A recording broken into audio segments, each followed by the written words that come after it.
All right, guys, welcome back to another episode of the Slot One Super Podcast. Now, there's not much to talk about, but there's some pretty exciting things that happen regardless. In terms of what came out last week and some future developments for Dokkan. So, before we continue on, of course, I have my wonderful two other hosts with me, the Ningen and Dokkan Assets.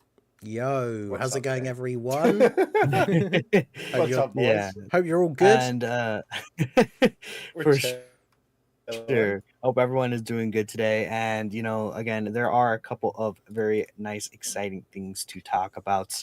Now, before we continue on, just a quick reminder that if you guys would like to help support the podcast, or if you have any questions, comments, or shout outs, all donations and super chats are going to be read out at the end of the show.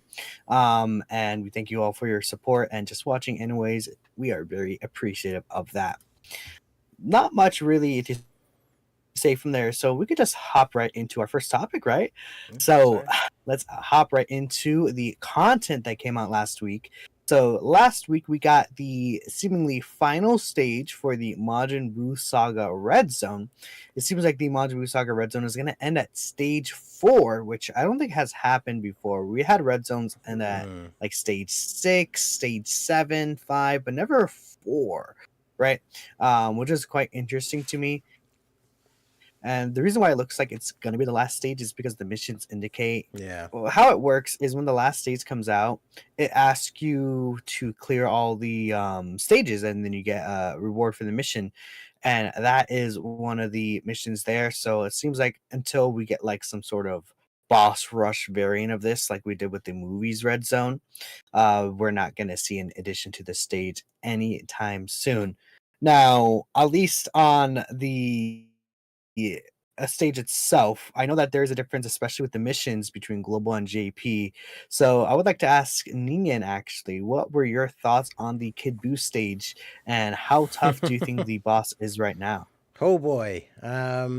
So it's interesting because I think a lot of people were surprised at the difficulty of the int Kid Buu specifically. And obviously I made a tweet about it like the day the event came out. It took me all 6 attempts for the day to beat the stage for the first time. And obviously I then looked on, I saw you and Truth post your videos, and teams of like literally every single unit was not on global. And they were just like, oh, here you go, I did it with no items. And then global players over here fighting for our lives just to get it actually beaten within 6 tries. So I think I only did one of the missions. I can't remember which one. Was it Power Beyond Super Saiyan? Yeah.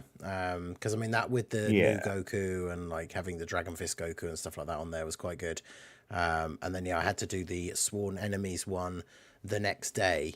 So at first it seemed like it was kind of crazy. But the thing that I thought was really interesting was the fact that if you get to Int Kid Buu, you could probably argue that it's the hardest fight in the game, or at least for global, right? Because we don't have any of the anniversary content to compare it to. But there's the fact that you can actually just kill STR Kid Buu, and then the fight ends and you win. So it's in an odd position because on the one hand you could argue that it's one of the hardest fights in the game, but then on the other hand, any of the other fights that are in contention for the hardest fight in the game, you can't just beat in 2 turns and then you've won without having to fight the actual hardest last phase. So it's Yeah. certainly in a bit of an odd position in terms of scaling, like which is the hardest event in the game. But yeah, from a global perspective, I definitely saw a lot of people struggling to get those first clears on the first day without those anniversary units. But managed to get it done. Done a couple of different runs now, did all the missions, but yeah, it's certainly a very interesting stage, especially from that global perspective. Yeah, and I've seen a lot of people put together some interesting team builds, especially I think on the global end, because as we know on the GP side, we have the 9th anniversary content. So, I remember I was trying the team out, and then I think I was trying Super Saiyan 3 Goku's team, and then I had my int Go Tanks. He took I think it was 1.3 million damage normal attack because he didn't dodge in the last Dang. slot. Because again, we know Super Saiyan 3 Goku, he kept getting his super attacks nullified. Yeah. And I even had a little bit of like I guess a sight to see ahead of time because of the fact that the stage came out on global a little earlier because JP was in maintenance for a little bit longer than that. And with that, I was able to see some of this stuff ahead of time, but I kind of wanted to keep things a little like secretive. So I did not know Kid Buu would actually end up being able to hit that hard after all these super attacks end up nullifying from Super Saiyan 3 Goku. So it's like kind of a double-edged sword bringing that guy because you could theoretically, we did discover that you could just finish the fight by the STR phase, right? The first STR phase. He is a relatively tanky boss, even compared to the 9th anniversary stages. But he's STR, and there's so many really dominant AGO characters that could do tons of damage in a short period. So, like with the double AGO Super Saiyan 3 Goku team, you could just finish it off. If using items, you could use like even I've seen runs with Limit Breaker Super Saiyan 4 Vegito, where he uses the Chilai item, changes all the orbs to AGL. Then he just triple supers with 3 crits, and he just like finishes the fight off. It's very, very interesting kind of builds you could do there. Yep. But again, I know that after that, I was like, okay, let me not play around, and I switched to just the 9th anniversary team with like a Blue Evolution Vegeta EZA, AGL UI Goku EZA, Beast Gohan, Blue Gogeta as well, right? All these like mega powerful characters that obviously would allow me to very easily get through the stage with all the target skills that I have and stuff like that. Because one thing about the fight is that there's no like real special mechanic per se, like an AoE or like dodge evading or like sealing. Kid Buu doesn't seal or anything. He just starts hitting you really hard, and because of that, I think you're able to take advantage of like on JP Beast Gohan's target skill. Well, like let's say against the Gogeta fight or the Soda Hope Trunks fight, that guy would get sealed or stunned, right? So it's quite interesting to see that, and I think it's a very nice breath of fresh air. I feel like the fight is also designed pretty well in terms of it being unique. And I had a lot of fun, right? So in terms of the stage itself, Dokkan assets, what are you thinking about that? So I actually I played it the night it came out, and I actually had quite a bit of fun with this stage, I'm not gonna lie. Mm-hmm. I think it's pretty interesting. Obviously, I like the mechanic of, basically like by stage 2 on that second turn. Obviously he supers, and then if you're not if you're not prepared for it in that last slot, obviously you could get nuked. But it seems like a pretty difficult stage, but I feel like it's kind of like one of those stages when it first comes out, everybody's like, oh my gosh, this is insane, right? But then you kind of like run it a couple times and learn the mechanics, and it's still a pretty difficult stage, but I don't think it's like too crazy. Obviously it's definitely not even fair between Global and JP, because like you were saying, right, like I know for the Beyond Super Saiyan mission, I also used the funny 9th anniversary units. Like Gohan Beast and Blue Evo and Gogeta and everything. So for me, I was like, because I was running it on JP the same time one of my friends was running it on Global. We were in a call talking about it, and I was like, dude, like this isn't even fair. Like I'm basically cheating to win because the team is just so broken. I actually struggled a little bit more with the oh my gosh, I always call it powerful opponents because I'm so used to calling it that from Legends. But the category that's like Goku's enemies, right? Sworn enemies. For that mission. Sworn enemies, thank you. I think it's just because Legends implemented the like it first because they had that before Dokkan did. So I always think of it as powerful opponents. But anyway, yeah, no, the Sworn Enemies mission.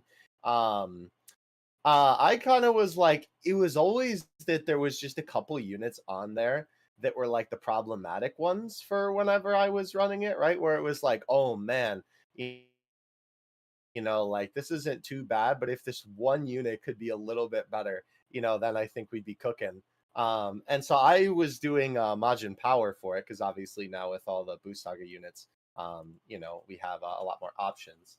And not to mention, I don't have Android 21 either. So that also didn't help with just another Majin Power option. So I know we'll talk about him in a minute, but I waited until Buu Super EZA came out and then beat it with him, which he was a super big help for that.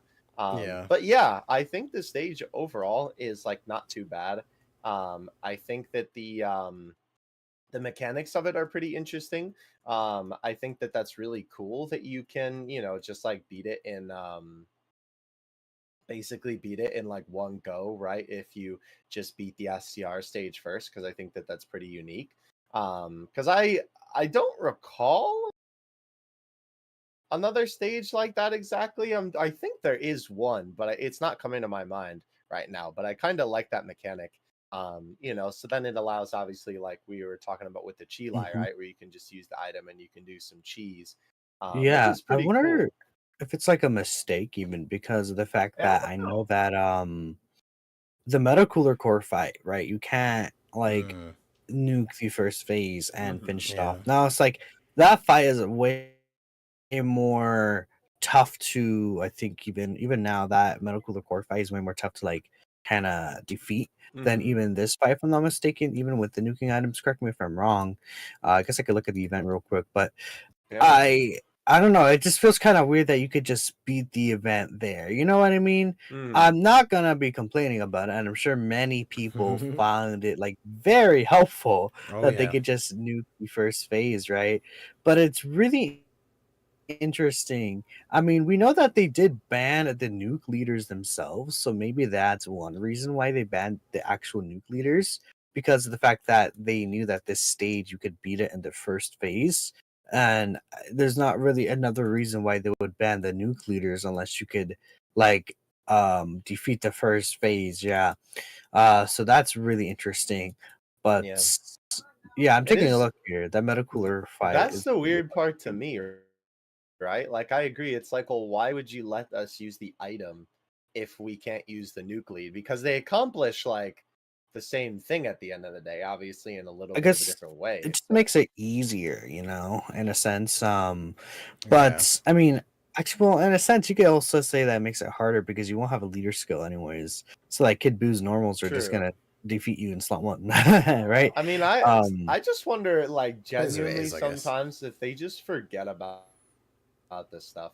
Like, I genuinely wonder if they're just like, oh yeah, we'll make this, and like they maybe either like don't even think about the fact that like the fight will end after the first one, or if they're just like, oh yeah, like whatever, it's not a big deal, and then they just forget that Chila exists, and then they see people use it later, and they're just like, oh right, whoops, I like wonder I I don't mean, know. because one mistake Dokkan has made is making those items way too powerful because it mm, came to the Yeah, point where they have to limit the items we use, right? In those red zones, we don't use one item for a reason because they yeah, made them too powerful, right? yeah, So at this point, they probably just don't even care because they already limit items anyways.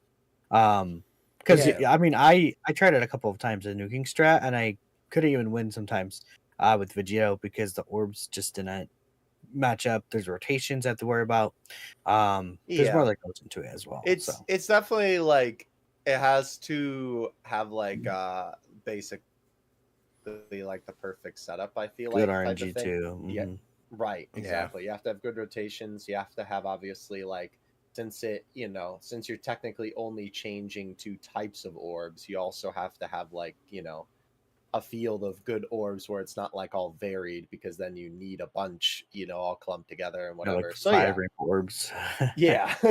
So you still need quite a bit of RNG under your belt, even yeah. with all that considered. But I mean, it's definitely a decent strategy. And it's just fun, right? Mhm. Like, it's interesting seeing the Well, different ways that you can just like beat an event. it's like the fact you also need to get good RNG for the actual orb changing itself, because like I've used those items, Right. even sometimes when doing showcases for like nuking style characters, and I think someone explained. I think there was one time it happened, because it's happened a few times, but it's happened on stream, and I was a bit heated. I was like, why? Like, why could this even be allowed to happen? And it's because it's like the thing is that the item says it changes a specific type of orb. It just picks an orb type at random and changes them all to AGL, like let's say if you're using a Chilai. But when you use it, there could be no tech orbs on the field when you use it. And so it randomly picks tech. And so then you use the item and it actually just doesn't do anything, which is really annoying that can be a thing that it actually does. So yeah, even with the items, it does still require that little bit of RNG, which is kind of annoying. Yep. One thing that is funny is you said about the Metal Cooler fight as well. I don't know if it's ever been tested with like hacks or like when the airplane mode glitch was a thing or not, but like what actually happens if you kill the Metal Cooler core? Like I'm assuming it just goes to the next phase, right? Which means they designed it like this on purpose, because they could have just had it that if you killed him, it they goes could have on just to the been next it by phase. accident. Well, maybe we already know that Dokkan doesn't test anything. But I mean, this is the thing, though, right? Is the Metal Cooler army are not supposed to be able to be killed, but if you kill them, it just goes on to the next phase, which means that they must have made that decision on purpose, because if you kill STR Kid Buu, the fight ends. So they did it like that on purpose. So it's interesting to think about the fact that you can kind of have that maybe to incentivize people to summon first percent. This is the funny.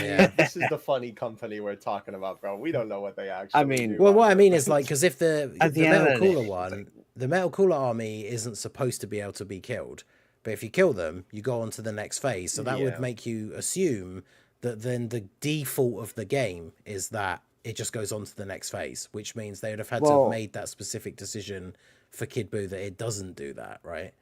So we can't necessarily assume that because we don't know I guess Dokkan has to know the best of us, like the games code and stuff like that. But like just because an event does something, we can't assume that it would like continue to do something. If anything, every event in the game you kill a phase and you move on to the next phase, so that should be what we would assume first. But I guess it's a sense where, well, if every event does that, then this one they had to have gone out of the way to make it different. So I see your point.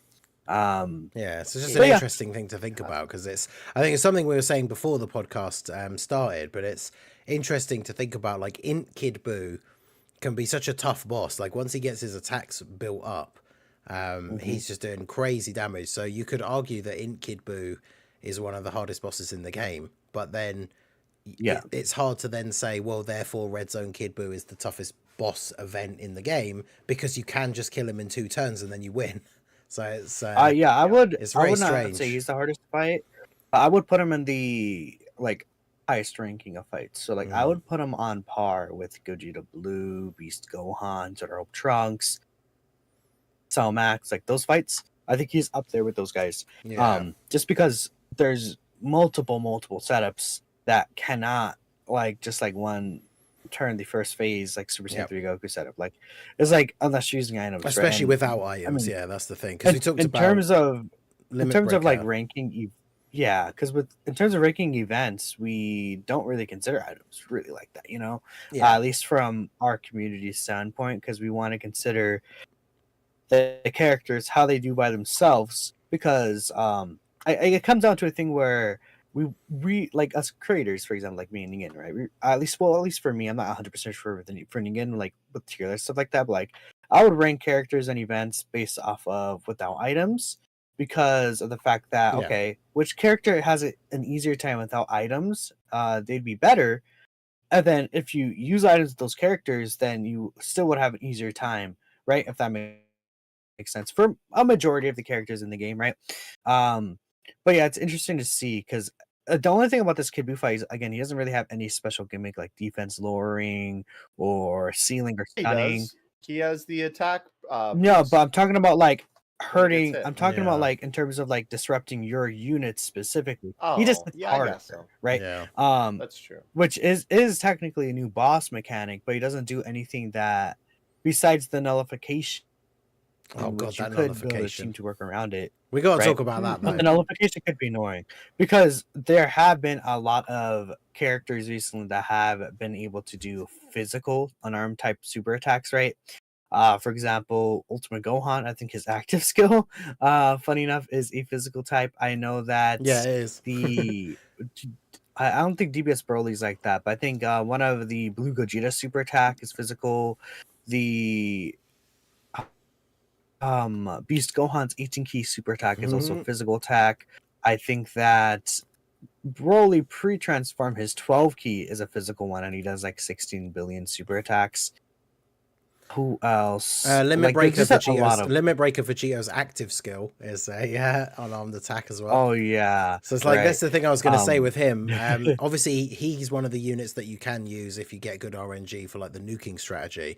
But obviously, we got to get the.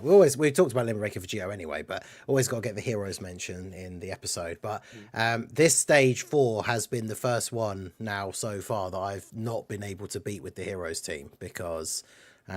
Without items, right? Because if you're not using that strategy to get Vegito to go crazy and just kill STR Kid Buu, by the time you get to the int phase, so many characters, like even Dark Mask King, when he's already been hit, like potentially in the STR phase with his like full defense buff, like all of the heroes characters apart from Limit Breaker Vegito when he still has his damage reduction take so much damage from Kid Buu.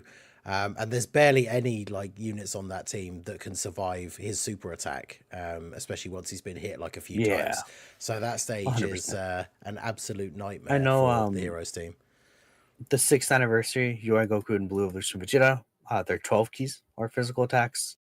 So there's a lot of characters that end up doing physical attacks. Topo's pre-transformed is physical.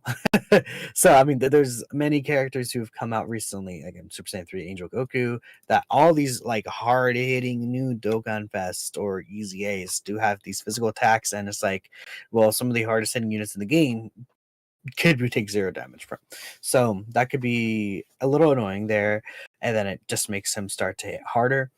But there are some interesting strategies I've seen. I've seen people use like there's a team build with 4 ghost ushers where you have double super trunks, you have the tech androids, PyCon. In fact, they just run in with a leader skill, so that's technically 5 ghost ushers you have in that Oh team. my god. And they just like beat the event because they literally can never get touched because they have the option of running 5 ghost ushers, which is That's kinda quite crazy, interesting, low-key. right? I think it's quite, we're getting to the point where there's just so many characters that have these ghost usher abilities Yeah. that could work very well in difficult content. So Well, it's plus kind of interesting there. the thing that makes them so interesting, and obviously it makes that strategy viable, otherwise it wouldn't be, was the fact that the those Ghost Usher active skills, you can use them back to back on turns, because obviously the actual Ghost Usher item, you can't do that. But with the active skills, you can. So you can just chain those together, and go potentially multiple turns in a row where the enemy just can't do anything. But then, of course, you have to if back you use that up. items, then you could.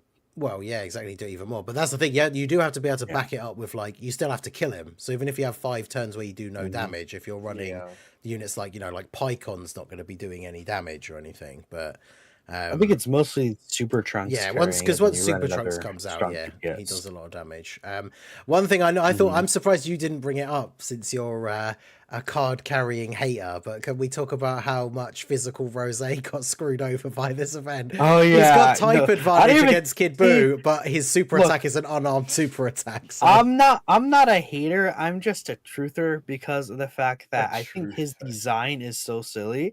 And he just got screwed over by the game because there's so many difficult STR phases of these bosses now.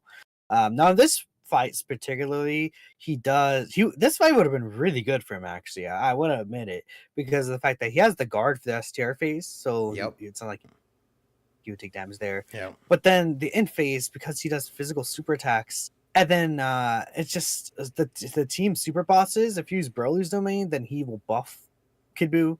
So it's a thing where physical Rose it literally does 0 damage, and then he just buffs Kid Buu's damage. Even his transformed state, if you use his active skill and then his domain, even though he has the scythe, it starts off with the clones, so it's an unarmed super attack as well.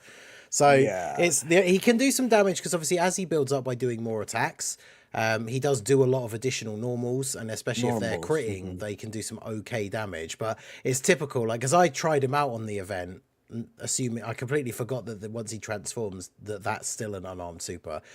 So I did try him out, and then of course it's typical that like in the one run where you're like, you know, his additional normals will do loads of damage, and then you actually get the RNG and he ends up doing a bunch of additional supers instead of normals. Yeah. And it's like, well, this would be really good normally, except I'm not doing any damage. Really good normally, huh? I see. But yeah.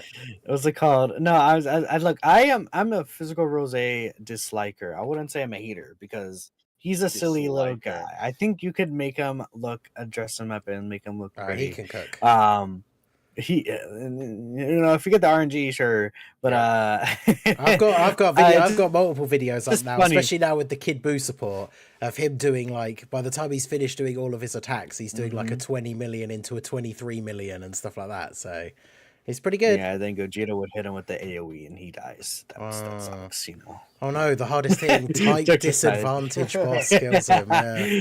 You know I'm joking, but Yeah, it's I just know. a thing where these physical characters. Yeah, it sucks you know, to be just physical in the meta currently, basically, now. which is a shame. Well, I mean, because Yeah, even again- unless you're Kid Buu, who we'll talk about, but Well, I mean, yeah, we'll talk about it in a bit. Degyo. I mean, yeah, Rose when he transforms has that high reduction before he attacks anyway, so mostly a joke. But one last thing I wanted to say about I think was it about Rose in that fight? No, I remember someone posted a clip of him doing all the attacks and they all got nullified.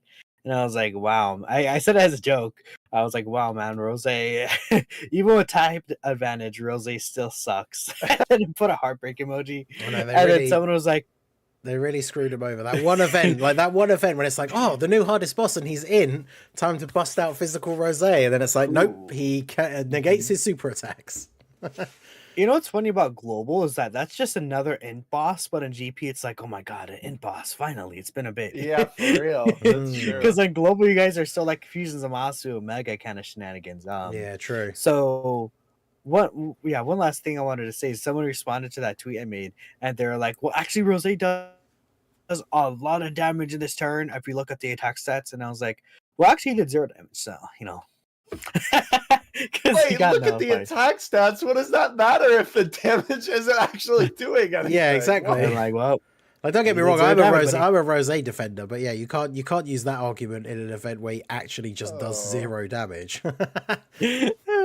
But no, it's just funny. That is funny. Look, when I get my hands on Rose, we'll see. Maybe I'll be like, wow, Rose's. Nah, I probably won't say he's under.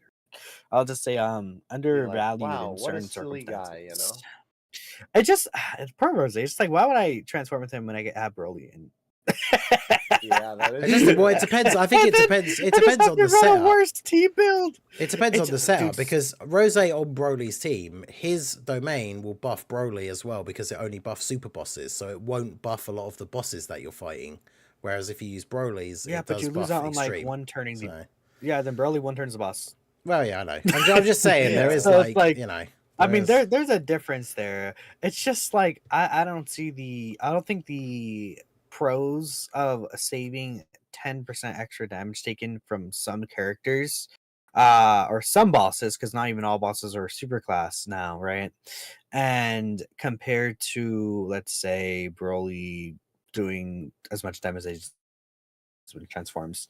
And it's just a thing where you have to run a worse team because Rose needs super bosses for like his reduction after he attacks pre-transformation, and then his defense pre-transformation could be a little iffy without it, right? Is what I'm gonna like. I feel like based on what I've seen, but this is getting to a whole other topic. But you know, we do be like that sometimes, right? This is in relation to the Kid Buu fight because we're just talking about characters that would work there.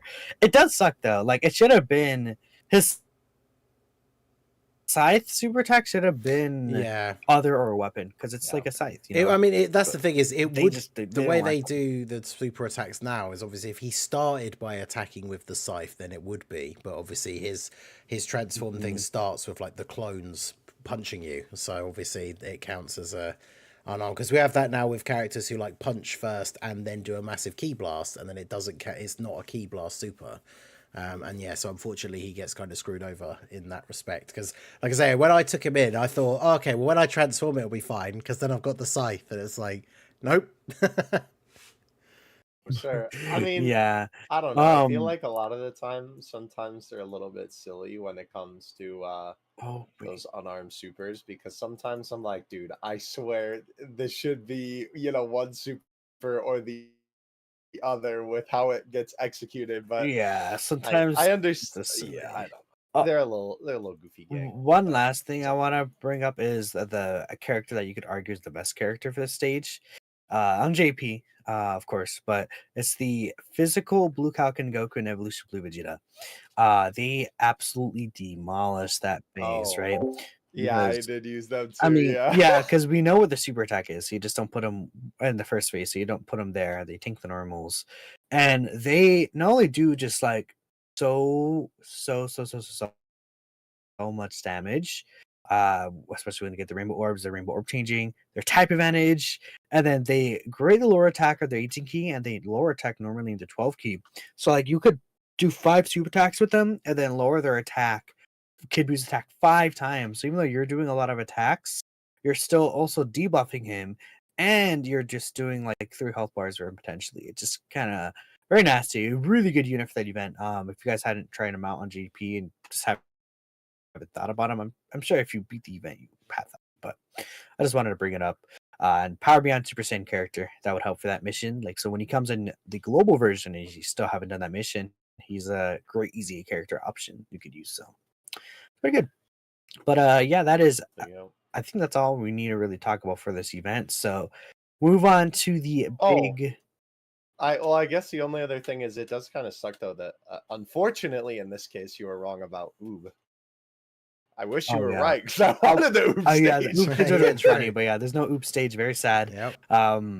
It is what it is, I guess, but maybe in I if mean, we get like Majin Buu Saga Supreme Battle Spectacle, I wonder if there will be a boss where we fight the Goku at the end. Who knows? maybe. Yeah. I don't know. I still think that they could like. I guess it's like once they did give you the stage, it's like beat all stages. It's kind of like it's over and done with by that point. But Yeah. I don't know. I wish that they would go back and sometimes, even though they had that, it just add another stage anyway. But they probably won't, knowing Dokkan. Yeah. Yeah, But anyway, exactly. So next, we move on now to our big little Super EZA here, Kid Buu. So Super EZA Kid Buu had officially released the day after the Red Zone stage, and my oh my, I think this guy is quite powerful for a Super EZA. I'm just gonna flat out say it. In my personal experience with the 3 that are out right now, I do think that this guy is the best Super EZA currently in the game. I think that he has a lot of really good value to him. Yeah. I think that he's just doing a lot, like overall, just using him in difficult content. He's been really impressing me. It's funny. I see Ningen's camera linking into my box right there. My camera is. But that that aside, I feel like there's probably a difference in perception of how good this guy could be between global and GP because again, I think being physical and global right now is way more impactful with the events that are out. So I would like to hear Ningen. What are your thoughts again on this physical Kid Buu Super EZA in terms of the global content? I mean, yeah, he's great. I don't really know. He's his just mic is muted. Yeah, insane. he's muted. No, it isn't. He's silly. No, it isn't. But yeah, he's in Discord. Oh, he's Does he muted know in he's Discord. Muted? He's muted in Discord. Yeah. Oh, that's weird. Does he know he's muted? I don't know how. Oh, I don't know how I managed that. I heard you say I was muted. I was like, no, I'm not. I can see all the bars going up. But yeah, it was on Discord apparently. But yeah, so he is super good. The fact, like you say, the fact that he's physical when pretty much all of the tough bosses on global are either in or at least Zamasu's in the first phase, which is the trickier of the two, really. Yeah, he's just incredibly good. Now, obviously, I'll let you guys handle the JP side, but I mean, I've seen clips and stuff of how good he can be even against some of the STR bosses on JP. But for global, yeah, he's just ridiculously good. Most of the content that we have is still fairly easy to get built up early on for him, and then once you get that damage reduction built up, because I think he, even on turn 1, I tried him out against Zamasu because of course, you know, global players, we're desperate to finally get out of this meta where it's just like Zamasu and Omega, so we've been obviously enjoying the Majin Buu Saga Red Zone stages, but trying him out there and like he tanks, I don't think he takes double digits, but like he tanks the AoE from Zamasu on turn 1 perfectly fine. And then once he's taken even just the first 2 hits to get that extra 20% damage reduction, then he just tanks his AoE for double digit damage. So he's really, really good. And I know like fully built up, he's 60% damage reduction, depending on the rotation you have. Like if you have big bad bosses and some of his other links and stuff. I mean, like post super, he can get up to, I don't know what the highest even is, but he can be getting up to like 700-800k defense, which with 60% damage reduction means that like there's no super attack I think on global that he doesn't survive if he's fully built up like and hasn't supered first. The only thing which only really comes into play on one event is when you go into the Buuhan red zone stage, which I mean I guess that's what we all call it, but it's like, was it like Majin Buu brackets power absorption or something like that, or absorption is like the stage, but it's stage 3 where you fight like Buuhan, Super Buu, Buuhan, whatever it is, Buu Tanks. It's like Buu Tanks, Buuhan, Buu Tanks, and it ends with Buff Buu. Yeah. If you get sealed, he gets that massive 250% stat buff, but it's on Super. So if he gets sealed, he doesn't get that, which can be a little bit annoying. I mean, by then, if you've taken some hits, he can still tank normals fine, but I did have that happen where it was like in that stage, he got sealed and then got super attacked. And he takes a little bit more damage if he's not fully built up yet. But overall, he's just ridiculously good. The fact that he buffs super and extreme characters as well is crazy. He's just an all-type support, gives a little bit extra to super and a chunk extra to extreme. Even on lower HP, he's still giving support to everybody. I feel like he's just like, you just run him on like every team that he's on. Like if he can fit on the team when you're making a team, like if he fits under the leader skill, then you just like, why wouldn't you put him on the team? And someone pointed out to me in a comment on a video from yesterday, I think, that because Kid Boos are on Battle of Fate, which means that he's on the AGL Blue Boys from the Worldwide Celebration. And technically their team can be any super class unit in the game because of their secondary leader skill. And then he's on Zamasu's leader skill because he's on Worldwide Chaos. So he can literally be run with any other unit in the game that you want. It's like, even though they'll be on a lower leader skill, because you might have to be running them under the 150 from the worldwide characters, it means you can literally just run him with like anyone, which is crazy. So I mean, I just use him without leader skill, you know? Well, yeah, I mean, like, as long as he's not getting supered, I mean, he could be all right. But, and then the thing that the cherry on top is that he's the best support unit in the game, probably. I mean, he doesn't have multi-turn support, so that could be arguable, but he's one of the best support units in the game. He's got really good defense when he's fully built up. And then on top of that, he's dropping like 18 million attack stats on his best rotation. Like if he's got big bad bosses and some of these other like Majin links. So, I mean, they just absolutely snapped with him in like every category. It's ridiculous. Yeah, 60% chance to crit. Like, yeah, he's just crazy. So I think I would go like, even though they fill different roles, like, because, you know, AGL Super Saiyan 3 Goku's just supposed to be a damage dealer, but he can get those additionals. But if he doesn't, like Kid Buu's doing the same like attack as him. So if they're only getting one super, Kid Buu's still hitting similar numbers to him. So I think it's not a stretch at all to say that like he's the best Super EZA so far. So it's definitely nice to see, considering he's the first extreme one. And we all know how Dokkan treats extreme characters sometimes. So it's very nice to see that they absolutely did not fumble with this one. Yeah, I would agree. I think, I mean, recently, in terms of EZAs, I mean, we got Exchange Buu, really good villain EZA. Yep. And then this guy came out, and he's been a really, really strong EZA. Dokkan assets, though.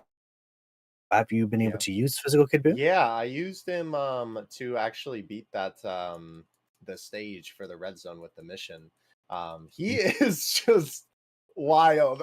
Like, I honestly, after using Super Saiyan 3 Goku and Gotenks and Kid Buu, I think I honestly agree with you, which is crazy because, like, obviously, you know, I love Super Saiyan 3 Goku, but man, the Kid Buu is just ridiculous. The numbers that he's putting out, and obviously, you know, all the super attacks he's doing and just everything that he has like under his belt. I think definitely makes him the best, if I, may be so bold as to say. He's just really, really good. And again, like you said, anything that villains can get basically is always helpful.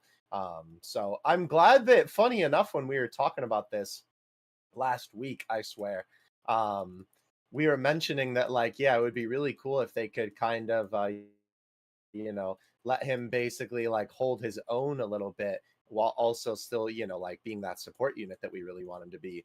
And I think that they absolutely nailed that, if I'm being honest with you. They really gave him the ability to, do plenty of damage Yep. and, kind of hold his own in fights while also obviously still being a fantastic support character. So I'm really happy, honestly, with the way that he turned out. He's a fantastic option.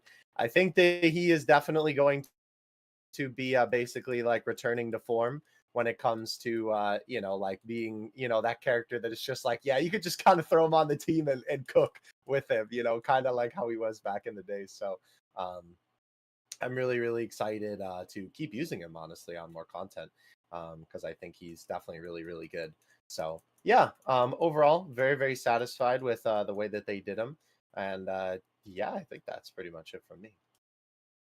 Yeah, I mean, I personally have had a lot of fun using this guy. It is again a little unfortunate where it's a thing where being physical, he's not able to eat any super attack at the game. But he does a pretty good job at eating most of them, I would say. Like let's say the Gogeta Blue fight, for example, right? I'll be able to get this guy a little fully built up. I have a level 6 defense equipped on him, so he has a little bit of extra defense right there. But once he is fully built up with his reduction, I had this guy eat the super attack from that tech Gogeta phase, the Super Saiyan one. He hits for about 2.5 mil and he's super class, right? So it's a pretty big damaging super attack. But Kid Buu was able to eat it for under 300k damage for about 280k or so, right? Which is, I think, very impressive considering, again, he's also providing 70% support is massive, right? That's a huge number. Another situation that I had as him in the final phase against the Gogeta fight, he was not really, because the Gogeta fight, the AoE I think isn't always in slot one. It's very random. Sometimes it's not even an AoE. But I was able to put Kid Buu in a spot where he didn't get super. Then Tech Super Buu, right? We know Tech Super Buu without the Rainbow Key Spheres, he doesn't really do a lot of damage usually, right? He usually could do like 12 or 13 mil, right? With no Rainbow Orbs, he ended up doing about 17 to 18 mil. The Tech Super Buu once he was fully transformed without Rainbow Orbs, by the way. And he lived a super attack from Gogeta Blue for about 500k, which I feel like, usually I don't see him. Like sometimes he would usually get one shot in that scenario for like 700k plus. But he was able to live the super attack and do a lot of extra damage because of the fact that Kid Buu was providing the 70% support. So I think his value on like that tech exchange boot is pretty massive because like the defense scales very well with the 70% reduction he gets. That's a pretty huge scale there. And he himself was able to eat the normals before the super attack raise, which about 900k type disadvantage, which is pretty decent actually. Again, like if he was taking the like 1.8 mil damage normals, I feel like he would have taken a lot of damage at the end there, but that's mostly because he's type disadvantage. So I'm not really gonna blame it on him. But yeah, even then, this guy's doing like 18 mils with a 70%, no, 60% chance to crit. My bad. And he's just able to cook really, really well. I have had issues at times though getting this guy built up because I found that a lot of the, and besides that, I think I when just it want to make comes sure. down to that in specific for like the rotation thing, because you and I had that discussion very briefly on Twitter, I feel like because obviously your starting rotations can be random sometimes, and if you're not starting off with like the perfect rotations anyway, like if you know you've got some like rotation fixing to do, if there's more attacks in slot 2 than in slot 3 and he's on the first turn, sometimes it is just beneficial. Just keep him on rotation, let him take those hits early on, and then once he does get built up, then he's just really, really good. Also, like the podcast connection apparently is a little iffy. That's because I think Ningen is something. I forgot what you said. Yeah, Hopefully it's all right. I think it's showing as being okay on my end, but Discord has been a bit spotty. But so far, everything's showing as okay for me. But Okay, well, yeah, let's just blame Ningen because it's his fault. But besides that, yeah, I think that's why I'm glad I actually did not get my Kid Buu full dodge build, because I've had circumstances where, like, I got to that tech phase of the Gogeta fight, keeping him on rotation the entire time, but all the attacks were always in slot 1, or I finished the boss slot before Kid Buu got attacked. So right. it was at that second to last phase where he finally was able to get fully built up. And I had so many difficulties in that long fight getting him built up. So I feel like, I don't know. I know a lot of y'all do like a dodge build, but if he dodges, he can't get his damage reduction build up, if I'm not mistaken. So it's just a thing where, sure, if you have him with full dodge and is fully built up, that would be ideal. But I can't. I have, I literally 3 dodged a attack that would have fully built me up one time, and I'm like, okay, a 3 dodged that to me. Imagine how much a 24 dodge Yeah. build would do to me. So Yeah, I I mean, think that's a mine discussion where mine has 24 dodge, and what I find usually happens is like he'll dodge. On average, it'll be like he'll dodge 1 attack every turn, but so far I haven't really had trouble because I either keep him on rotation early on, or if there's a lot of attacks in slot 3, I'll put him in slot 3. Because this is the thing, is like 24, because he has no built-in dodge in his passive or anything. So 24 dodge for me, it was the same kind of thought process as with like MVP 17, because he does. It's not like he has to get hit like 10 times, right? And so on average, like if he's being attacked 4 times, the average RNG is that he's gonna dodge like 1 of those. So by the time you get to the harder part of the fight, so far I haven't had any trouble getting him fully built up. But obviously it's one of those things where, there'll always be that occasion where he'll dodge like the 4th attack or something, right, to get the full build up, and then you'll get supered or something like. And he'll still, depending which boss it is, he'll still tank relatively well. But it's always the way. I mean, isn't maybe. it? Like, Well, another thing is that I didn't feel like changing his hidden potential Same. either. All right, because I think from like years ago, because I mean, we know from like 2017, 2016, it's like full crit is like was the move. These bosses didn't hit hard enough to really make us want to do like dodge until Super Battle came in. So with that in mind, I had this kid boost full crit back in the day because I wasn't really going to use him besides supporting stuff. Sometimes it's not like he did damage or anything. Well, it's like even when he got his original EZA, I put full crit on purpose. Yeah, like when he got his original EZA, he didn't have a super attack effect or anything, so there wasn't really a huge reason to give him like a load of additional. So if you had him just as the typical support unit build back then, it was either going to be full dodge or full crit, so that at least when he did his 1 attack for the turn, there wasn't even going to be necessarily that high of attack stat, then at least maybe he could crit. Or, like I say, you went for like full dodge just because he's a support unit. So, unfortunately, with the build up in his passive, I feel like if you don't want to do a dodge build, then you just put as much as you can into additional. Because, of course, once he gets fully built up, he has a 60% chance to crit. So, I would give... Well, in terms of equips is a different thing. But, like, in terms of his hidden potential, like, skill tree, I would say you just give him, like, no crit at all. And just either go additional build or dodge build, depending on which you prefer, Yeah, I think one of those two is fine. Crit's not really needed in this guy because he does build up the crits, so that is that there. That is valid, though. I know that I've done the same where, like, it's like, dog, I put, the dupes into this unit like 5 years ago. I'm not gonna bother changing it. I don't want to waste the resources. Yeah, well, I was quite lucky because I've got a lot of spare red coins, and they put those copies of him in the shop for 150. So I just bought 2 copies of him and changed his crit nodes to additional. So, but yeah, it definitely would be worse if you had to redo his entire thing. Well, so yeah, well, I got the red coins, so why not use them? Exactly. So that is Super EZA Physical Kid Buu. I think this guy is easily one of the better EZAs in the game right now. I mean, it's crazy that, imagine like a few months ago, like in January, you were told Physical Kid Buu's is going to get another awakening, and he's going to be like top like a top 5, top Yep. 3 EZTUR. He's gonna be on par with like Tech Gohan. Yeah. Imagine someone telling you Yeah, that. Well, that's plus Well, crazy. it's probably like isn't really on par with Tech Gohan, but it's like I said, it's in terms of overall performance. I mean, I guess it depends how people like rate units and stuff, right? Because I think there's still enough arguments to say that Tech Gohan is better overall if you're making like a tier list or something. I've But seen in enough. terms of Sorry.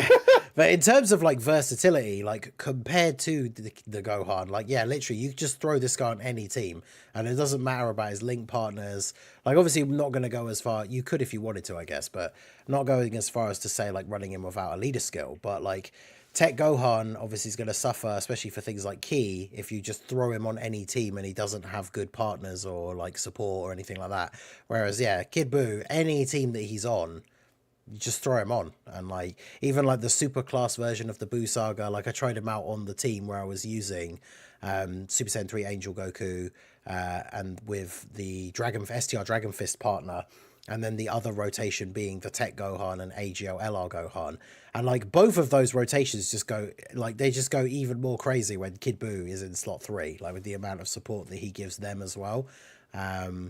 Like Dragon Fist Goku, my Dragon Fist Goku's only got like one dupe, and then it's like him with Super Saiyan 3 Goku with all those links active, and then Kid Buu in slot 3. He's hitting like 15, 16, 17 million attack stats sometimes, and that's him with one dupe. Like I really like that STR Dragon Fist Goku, but yeah, Kid Buu on like any team you can put him on. He's just really good, and he's able to, you know, he's able to support everyone and hold his own. So very, very good. yep. Very nice. W Kid Buu Super EZA, that's for sure. Absolutely. So, once again, just a quick reminder, if you guys would like to help support the podcast and you have any questions, comments, or shoutouts, all donos and super chats will be read out at the end of the show. And again, we will continue to appreciate you guys and your support very, very much so. Now, just moving on to our next segment, not really something too massive, but more like kind of speculation. So last Friday, or what's the last Sunday, whatever it was, JP got a version update of 5.20,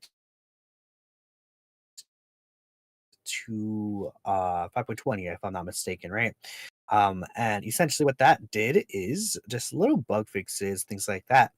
But they had one change to how they present additionals and how additional super attacks that kind of load into the game.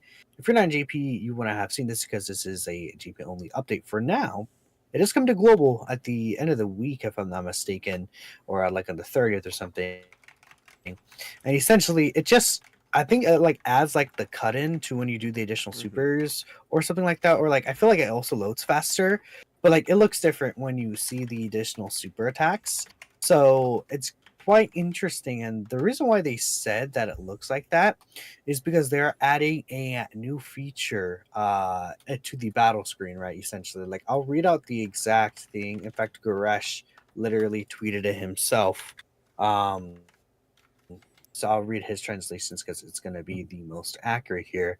But what he said was that Dokkan confirmed that they changed the timing of certain things in the battle screen in the preparation of a future new feature, and that's not a bug, which is in relation to how the additional attacks look now. So whatever it's going to be something in relation to additional attacks and additional super attacks and stuff like that, which is really, really cool to think about.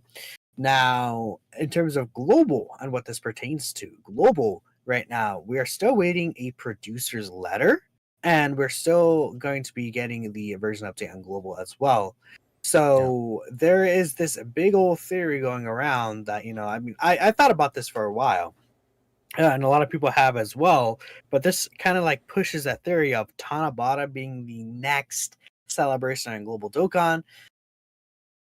And the biggest reason for that is because where else is Tanabata going to be? They could fit like the Topo banner and celebration into some like little small time or like squeeze it in somewhere. But like as a Dokkan Fest LR a celebration with a Carnival LR, that's going to be way more tough to squeeze into the global schedule, because even though the games sync up in terms of the schedule, that doesn't mean everything will be on global release at that time. We don't know like if they're going to release banners at the same time or something on global. But like Tanabata is going to be extremely difficult, I feel like, to kind of work around that compared to like, let's say, a 2-week Topo banner, right?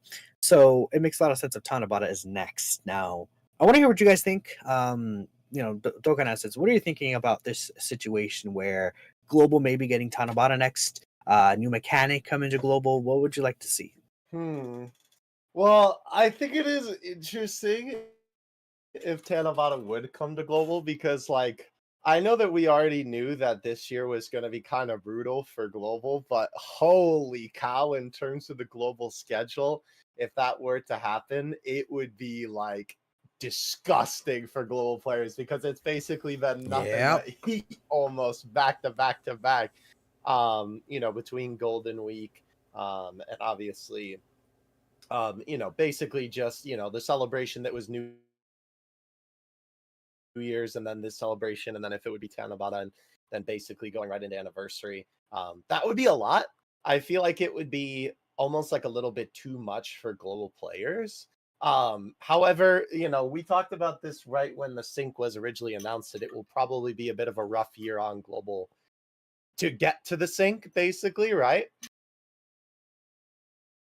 Because obviously they have to make sure everything will then be synchronized, and obviously they have to push some stuff up and like put some stuff closer together, whatever, obviously, right? I kind of hope that they don't for global players' sake, but I do agree with you. It's like I don't know really when they would put Tanabata otherwise, I guess, considering the sync in mind. So I suppose from that perspective, right, it does make sense. I do think in terms of the whole additional thing, I think that personally, I know we talked about this a little bit before the podcast, I think it was, right? But it would be cool if they did, like additional 18 key super attacks for LRs. I do think that that would be a really sick mechanic, honestly.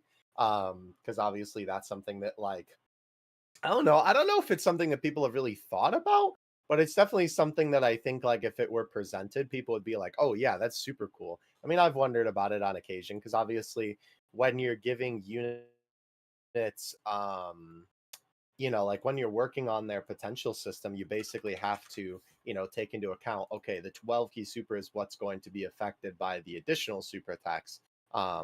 So, you kind of have to like take that into account when you're building everything.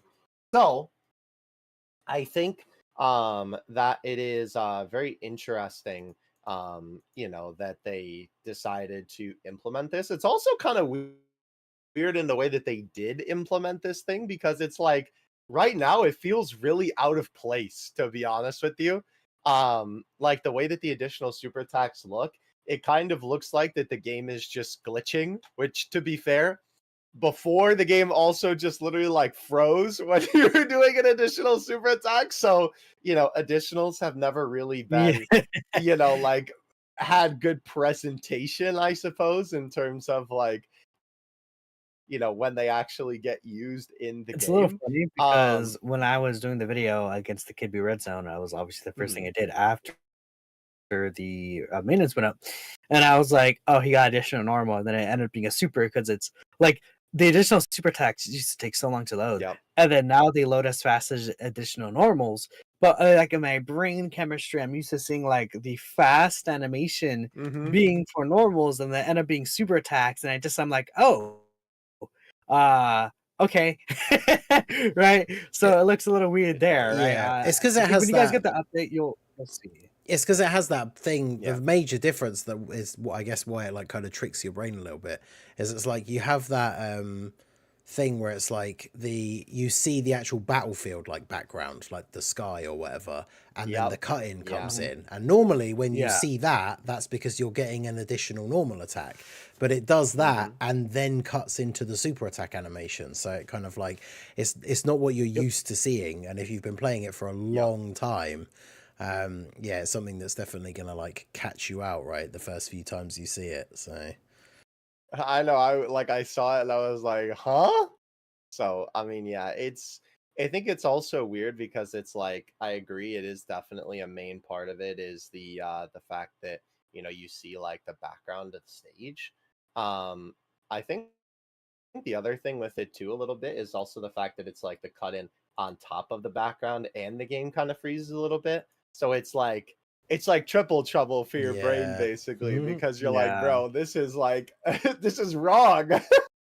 it But is. yeah, the one thing I will say, like, because this isn't the first time that Dokkan has implemented like a new mechanic like this or like prepared for one in this way. But I will say it is kind of weird that they like basically added it unfinished as it stands, considering that, like I know Minato, you're just talking about that, like Grush was speaking about the fact that, it's like for a future mechanic. I do think that is a little bit weird though. Like they basically implemented it as something that's quite literally like incomplete and not ready to like come out yet, I mean, but Dokkan all they added it. I don't we know. know they put like this stuff like over time, where like they add like Yeah. little tidbits of stuff, and then before they officially release it, that's how we know like of the anniversary mechanics, like a month before the anniversary Yeah, happens, but it's right? like it's not something that usually shows up in the game. That's I mean, usually something that we see in the files, yeah, but it's I guess it's just because of how the super texts end up loading. Yeah, Um, it's just because of how the game works. Yeah. yeah, but I see your point. Like you don't actually like we knew about like the target mechanic in the game, Hmm. but like in the database, but like in the game itself, it was not actually shown anywhere. Right. So Hmm. that makes Yeah, it's sense. just a But little funny. Yeah. for But either sure. way, though, it'll be interesting. Yeah. So I mean, we're thinking that I'm sure, right? Like that would be for the Tanabata unit if they're implementing it now. I would yeah, assume. I would assume so, which is Yeah. why people are thinking Tanabata is next on global Yeah. potentially, That because would like make sense. sometimes Tanabata would get new mechanics, and it would Yeah. make sense. Dokkan Festival Celebration to get some new kind of That would be mechanics, some cool. kind of new selling And not point. to mention, it's like, Um, they obviously a lot of the time do new mechanics for anniversary, but like mhm. it's, I feel like with whatever this would be for additionals, like an additional 18 key super would be really crazy, but I feel like it's not like a crazy enough mechanic to be an anniversary mechanic, if that makes sense. So I feel Yeah, like it's implementing just it like a for new Tanabata would be good. update to an existing one, right? Right, But exactly. I know global players would suffer. It'd be Tanabata into Dude, that'd anniversary be into worldwide so bad. That's what I'm saying. Like, after I Golden don't Week. want that for global. Yeah, Yeah, no, as so the it literally be okay. The New Year's Dual Dokkan Fest in April. It'd be the May Golden Week celebration, June Tanabata, July would be anniversary, and yeah. then end of August would be worldwide. Yeah, it's gonna Fun. be a tough time if that is the case, because it's like on the one hand, there's the part of me that loves all like new hype, it's like global first, like all that kind of thing. But then yeah, it's the fact that it's like it's another big ticket thing to like summon for right before the Yeah. anniversary. And it's one of those things we were saying about mechanics is obviously this could implement a new mechanic potentially. But of course, there's been a running theme most years where global ends up getting the anniversary mechanic before the anniversary. Yep. So a lot of people were Mhm. expecting one of the Golden Week units, or both potentially, to have the target skill, and then obviously neither of them did. So there's still the potential that Tanabata, because it's 2 units overall, it should be following on from was it last year they did it that way for the first time, where it's like a Dokkan Fest LR and then a Carnival LR. So one of Yeah. them could have this new mechanic, and then one of them could have like the target mechanic, for example. And then something Man, like that would be imagine if such a hard, like it'd be so hard to have to like skip that, because the anniversary is basically the next big thing. Because if Tanabata, because it's in the 2 Mhm. parts, that would pretty much take up like June for global. So it'd be the whole Yep. of Well, Tanabata and then the anniversary. So they're like back to back listen, basically. Ningen, I don't think you have to worry if the Carnival LR is anything like last year. I don't think you Well, gotta worry about him. I mean, I you mean, imagine to though, be honest, Omega is okay. It's just that GT bosses is He's not great.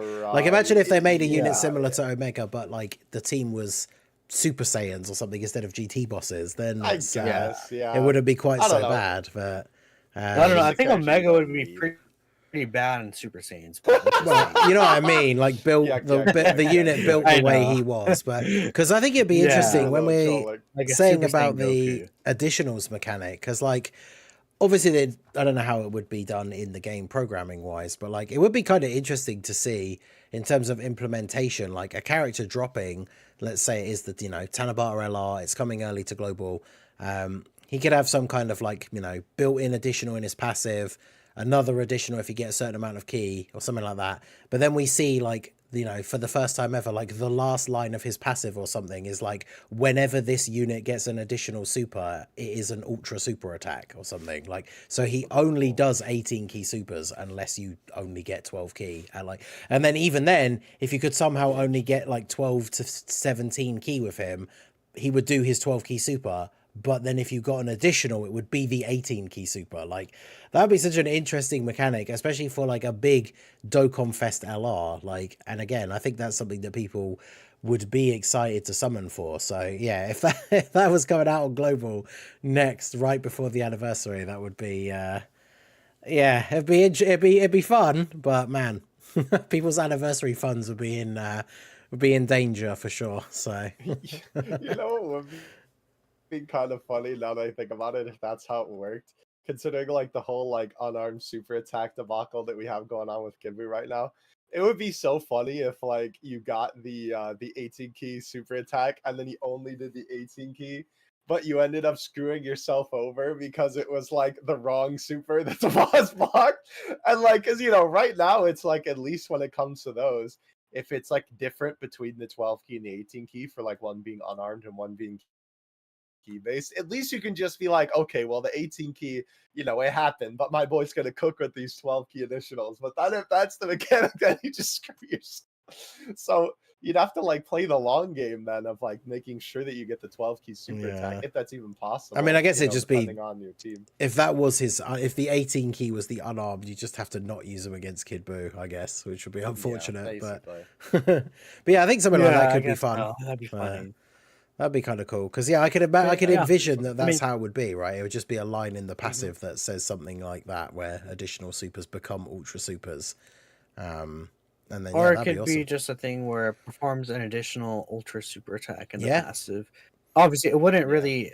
I'm not sure if it would impact the hidden potential, but it could just be like in the passive skill itself. Yeah, it could literally just be. Yeah, go on.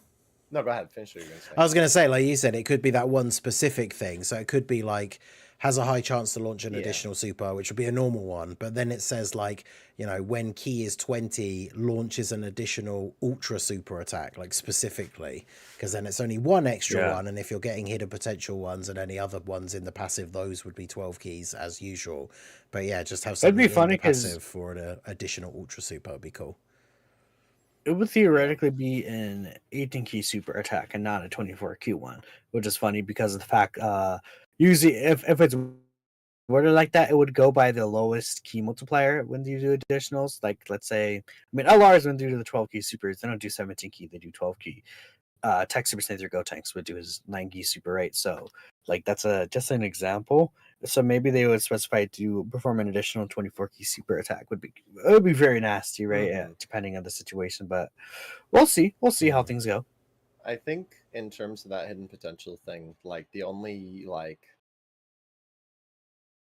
difference, I guess, or like the thing you would have to look out for is just that like if your kit is built around an effect that is dependent on the additional super attacks of the 12 key super, and then if it was something like Ningen was saying where it was like guaranteed 18 every single time, then you would maybe have to like do something funny with your potential system a little bit, because obviously if the 18 key super attack doesn't have the same effect as the 12 key, like for example, right, like if you're running like a character that stacks on their 12 key or something like that, but then obviously their additional attacks only become 18 key supers or something like that. I don't think that would happen, honestly. No, I think like if they were gonna make the unit like all additionals at 18 keys, they'd probably make their 12 key something really lame, right? Because you're barely ever gonna see it. But yeah, but either way, you get my point. It would be then maybe you would have to like redo the potential a little bit, but other than like that specific scenario, I don't know. We would only be able to tell when the unit comes out. So hopefully, I don't know, man. I'm not even so on Tanabata this year. After every year of getting shafted, I think I'm just gonna skip it this year, bro. I've given up. I've given up hope on the Tanabata unit. Every year, it's my worst banner. The thing is that the Tanabata banner always is 10 featured characters, No, I And mean like the Dokkan Fest one before the actual Tanabata yeah, it's banner. 10 is all featured stories. characters. It is? I don't remember. Yeah, because Are you it's a sure? Dokkan Fest LR I banner. have to look. Oh damn. No, yeah. Yeah, I'd DPLR have to go banners back are and look. always 10 characters. The Tanabata banner itself, that's like 20 characters, right? Yeah. I think the problem is like So because Goku, Vegeta and Trunks were pretty good and like they aged pretty well. But obviously, when it comes to Tanabata, like last year, a lot of people were very unhappy with how poor Super Saiyan Goku. 4 Goku aged, especially for Global with him coming out when he did. Like, Rest in peace, the boy. man, him coming out right after the worldwide celebration and him just being not good for the Dismal Future Red Zone was like that just completely ruined his release on Global. Which is really unfortunate because it's a really fun unit, but yeah, I think a lot of people are a bit skeptical of the Tanabata LR now, maybe especially because of that. So, but of course, that could be something, you know, as we've said many times before, they are aware that these things happen. I feel like, to be fair, a lot of times the Tanabata character is a little, how to explain it? Always been a little, not sketchy, but like a little kind of silly in the community. Because, I mean, we had Super Saiyan 4 Goku. Then we had the year before was Vegeta Trunks was good. But then the year before was Taiko Vegeta. People were very finicky about that character. Blue Falcon Goku and Evolution Blue Vegeta had issues on release. There was, is Zokanas gone? No, I'm here. Technical difficulties are a funny thing. Okay.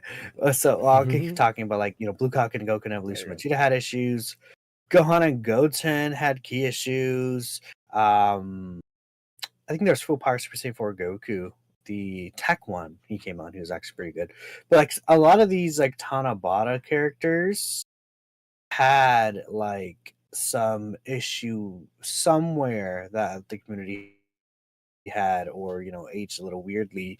So I mean, I don't like blame them for thinking that way, but it's their choice to give us another Vegeta Trunks kind of character and prove us wrong again, you know? Yeah. I feel like, is it wrong to say that they're like, I feel like the only one that aged well-ish? Maybe that's not like exactly fair to say, but maybe they're saying they aged the best would be the way to say it. I think you could make the argument for sure. Yeah. Yeah, because people still had them like in contention for being the best unit in the game for quite a while after they came out, which Yeah, like even when they, like, that's the thing with Global, the Tanabata characters always dropped a lot later on, and like, you know, people were still excited to summon for Vegeta and Trunks. They were still good in all the content that was out at that time. So just by that metric, you could say that they aged better, like for at least for the meta that they released, than Super Saiyan 4 Goku did, unfortunately. At least for Global, again, because I know on JP when he came out, he was good. And then Omega, the stage, came out after him, and he was really good in that stage. But yeah, for Global, it was a real shame that he released after the Dismal Future Red Zone, because obviously he's a unit that wants to go in slot 1, but needs to like build up, get his transformation, and then build up again, essentially, like get a hit at least once, and then maybe get at least one super off. And then, yeah, a whole new set of events coming out where you can very often get supered immediately in slot 1 for like over 1 million damage is not the kind of events that he was built for. And then you can get stunner sealed. Yeah. And then he came in super tech. So I don't know. And then he has the 1-turn guard when he transforms. After he loses that guard, I don't know. But yeah, just give us a new transforming Super Saiyan 4 Goku that gives 20% damage reduction support to GT heroes, and then we're good. Anyways, yeah, he could definitely be saved, I think, with the right buffs if something like that came out, right? But I mean, it has to be like a super mega buff, and I don't know if they would give it to him. No. I mean, if they give him some like really strong, like special equipment, like anniversary level kind of special equipment, that could be interesting. But besides that, I'm not sure, because like raw defense equips would be kind of nasty. They need to give him a special skill orb that gives him like level 10 defense and -5 dodge. So, because I swear, like, because it's the meme, isn't it? And the funny thing is Limit Breaker Goku from the Hero Celebration from like a couple of years ago. It's like we have 2 int Super Saiyan 4 Gokus in the game that need to get hit, and they're int. so they have level 5 dodge if you have them like rainbowed.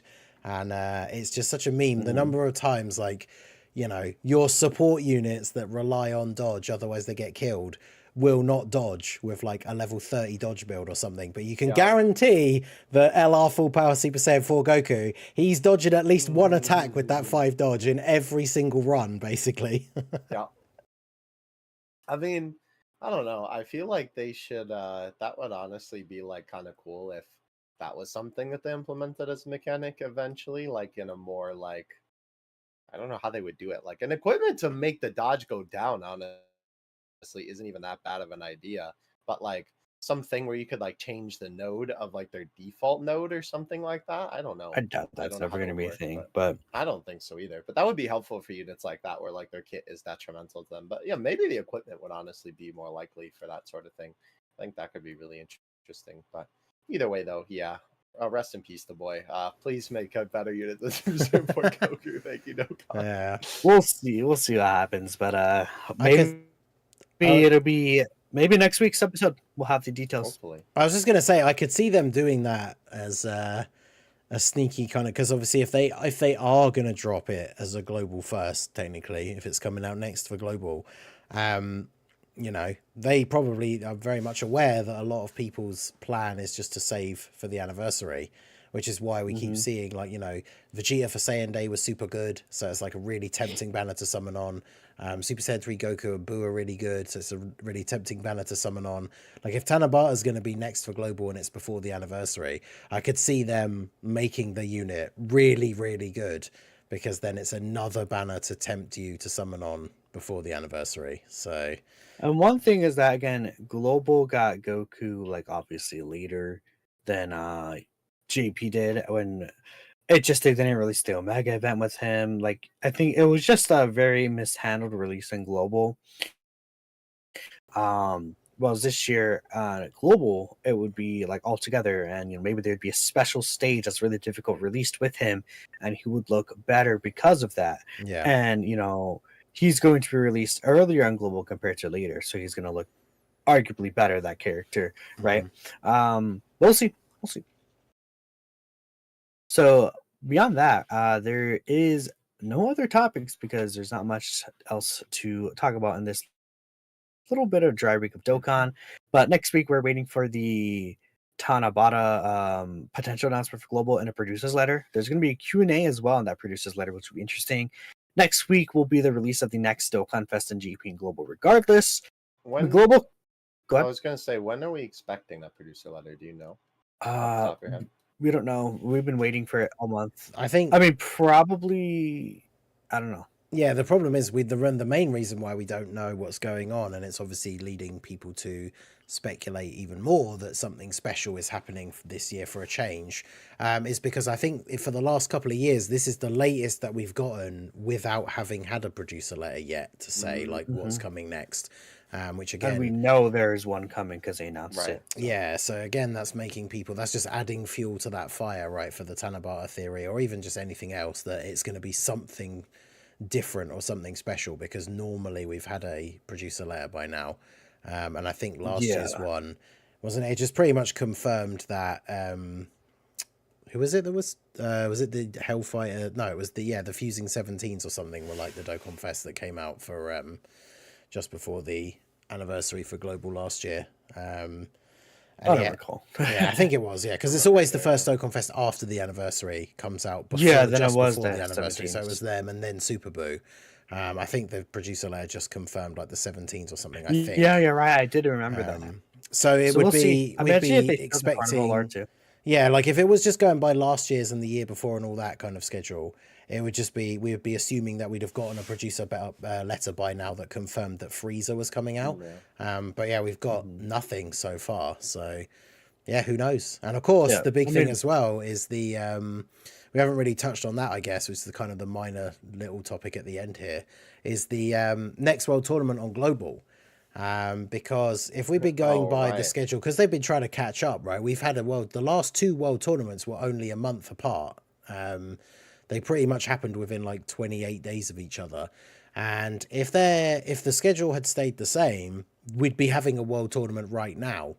And that's another thing that's Yeah. kind of led to speculation about something odd happening, is the fact that they did that thing again that happened once in the past where they put all the EZAs and everything in the schedule or like in the files.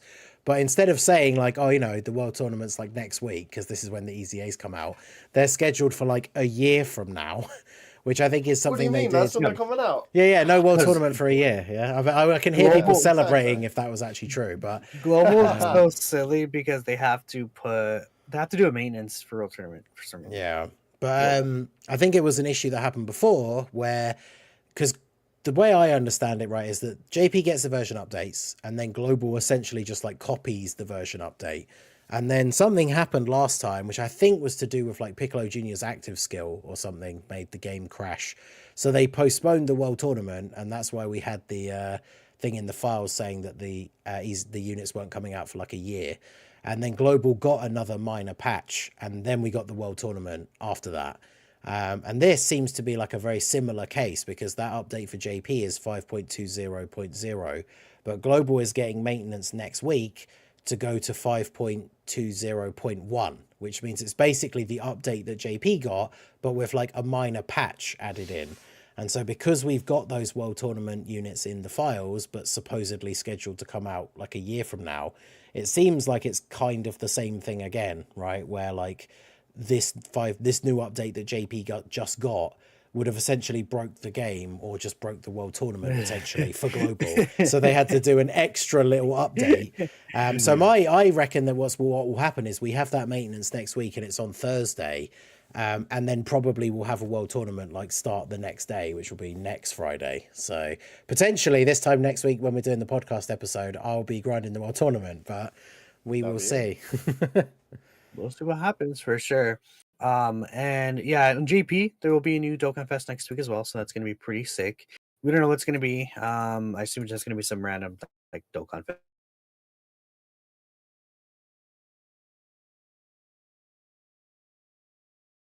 That's But the there other won't be thing that we haven't really talked about yet is obviously if Global's getting the Tanabata next, there's that big theory, of course, we've talked about before that JP could be getting Rosé next, because then obviously that's something that means that Rosé, you're right, huh? Yeah, it means that JP isn't pulling any further ahead of Global.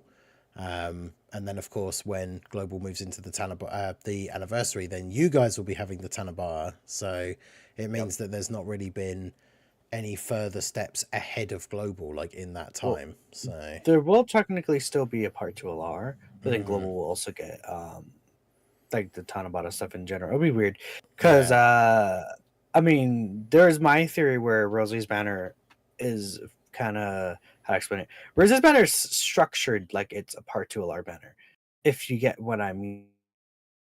Because of the fact that there's no banner in it, there's 10 featured characters, there's LRs featured.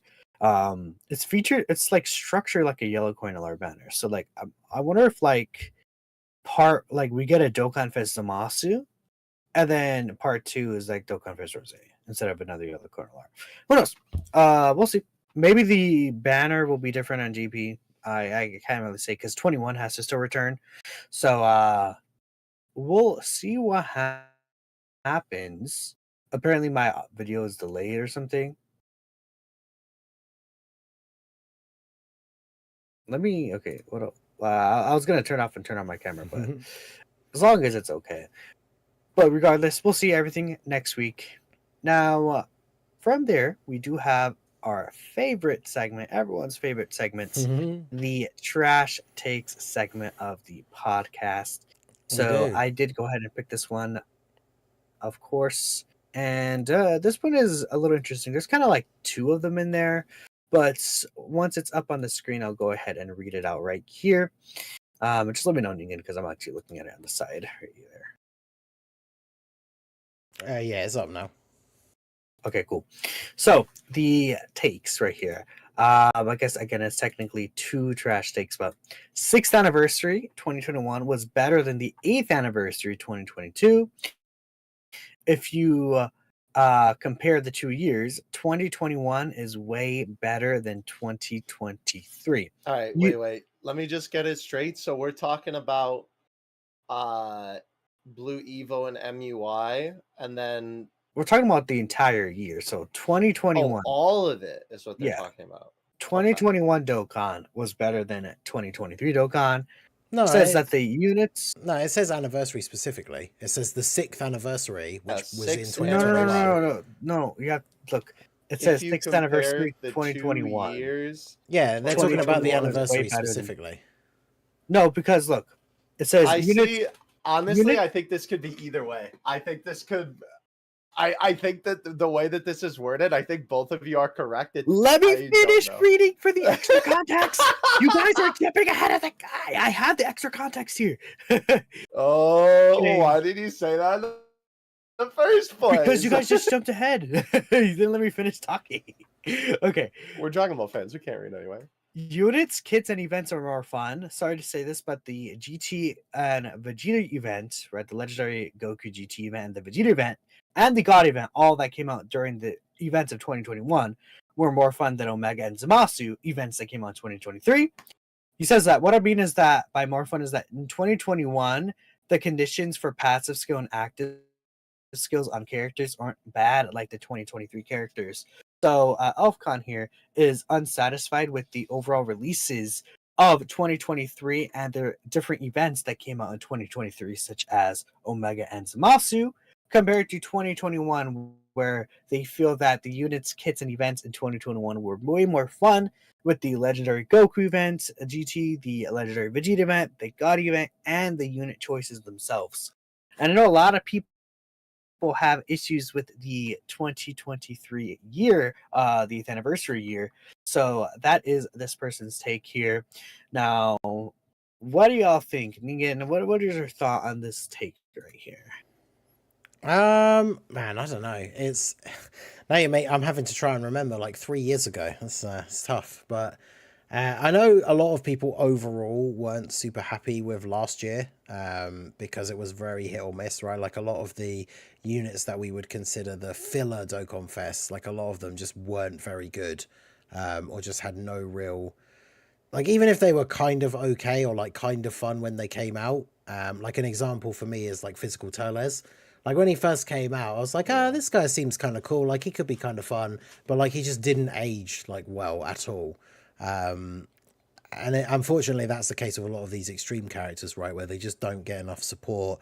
Their teams don't get enough buffs and stuff like that. But we had a lot of characters that were just very hit or miss. We did also have a lot of good characters, I guess, as well. But it was very up and down, right, throughout the year. I'm trying to think of like, in terms of unique content, what came out. Because, of course, the 7 years what introduced the Red Zone.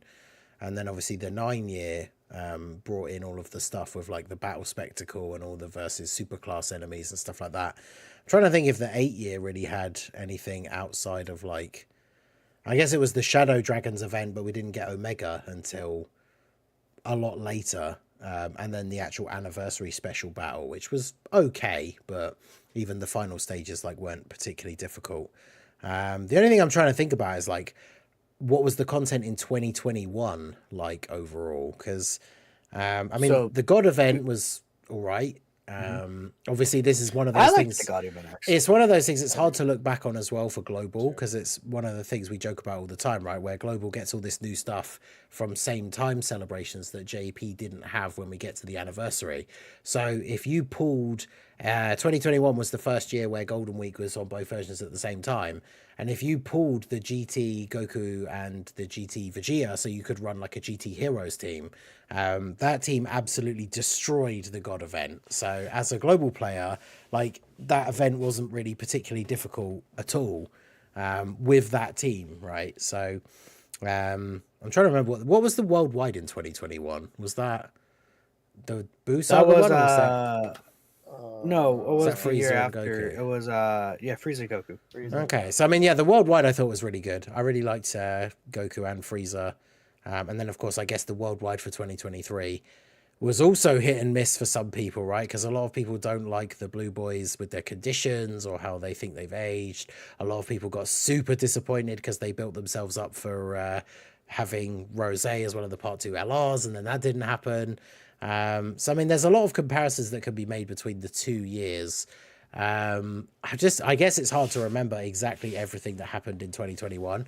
I think maybe 2021 you could say overall there were more hits than misses, but I think some of the better units that came out in 2023 have been some of the most fun units. I don't know, it's hard to compare them, Yeah, but so like let's say okay, we can compare the big celebrations. So let's say 6th anniversary itself to 8th anniversary. UI Goku Universe 7 theme with Blue Evolution Vegeta compared to the Power of Wishes theme that we got with the Kai Goku Kai Gohan or the Dragon Ball Z Gohan. I personally think that the Interesting. selection for the 8th anniversary characters were more fun. I feel like I had more fun with the kids of the 8th anniversary characters as well.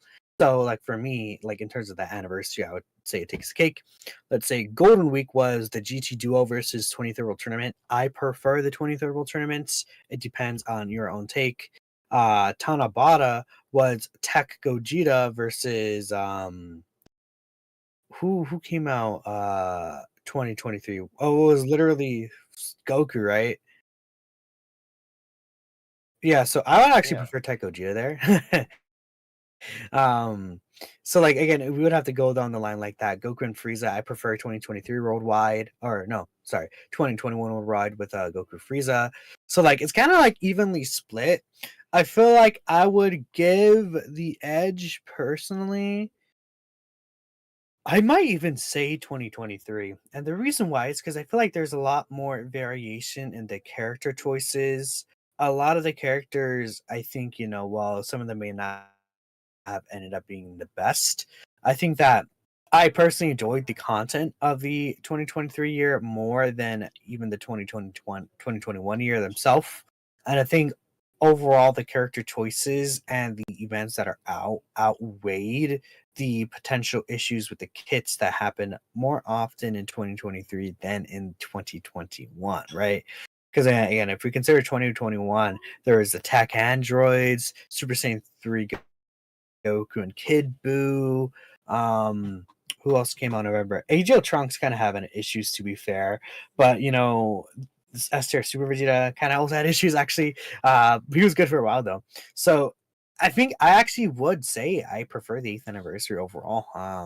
Which probably maybe is a hot take. I saw a lot of chat like 2021 a little better. Even though Namek Goku and Frieza was one of my most anticipated celebrations ever, I feel like the overall year of 2023, I had more enjoyment. Interesting. Um, I guess as for me, this is an interesting take, right? Because it's kind of interesting comparing 21 and 23 specifically. Is there a reason why those 2 years specifically, by the way? No, they just Okay. brought up those 2 years specifically. Okay. I didn't know if there was like any like reason I mean, why I they feel were like similar. a lot of people like don't like 2021 is kind of a funny year because it's the last year of the 170% meta, really, Mm-hmm. and people don't like the That's 8th what Proton anniversary brought year up, that yeah. much. So yeah, Okay. So I would personally say like it's a little hard to remember because just like Ningen was saying, you have to like basically kind of rack your brain to think about okay, what was my Dokkan state of mind in that year, and like what were the units that came out and everything like that. I think that for me personally, I would say that I like the 2021 year better, even though I do agree with you, Minato, of the fact that like I think that the character choices were a lot more varied in 2023, and I definitely like that a lot. Um, However, I feel like it's fair to say overall better for the time that they came out in 2021 because there were a lot of duds last year. yeah, I I would feel agree with like, that.